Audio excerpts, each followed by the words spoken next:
Hujan lebat yang mengguyur kawasan Pegunungan Lehung Kabupaten Aceh Besar membuat ruas jalan lintas Banda Aceh Melabuh terendam air mencapai 50 cm lebih. Bagi pengguna kendaraan dihimbau agar tetap waspada terhadap kemungkinan longsor.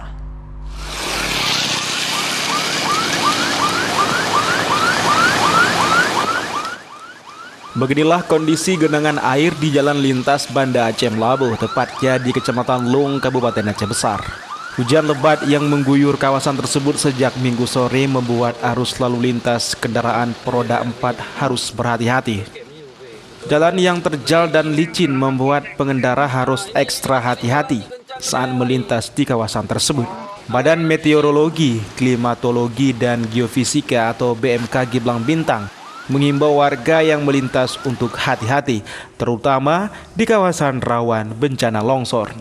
Efek dari cuaca itu hampir seluruh Aceh ya, karena kita lihat untuk besok masih dalam kategori 4, hari ini masih dalam kategori 4. Ini artinya berpotensi terjadi hujan sedang hingga lebat.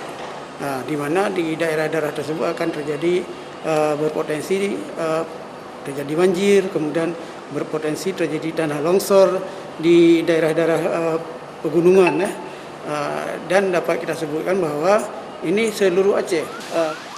Potensi hujan ringan hingga lebat serta ketinggian gelombang laut masih akan terjadi di seluruh Aceh dalam beberapa hari ke depan. Namun masyarakat yang tinggal di bantaran sungai dan pegunungan diminta selalu waspada terhadap berbagai kemungkinan. Dari Kabupaten Aceh Besar, Syukri Saripudin, iNews melaporkan.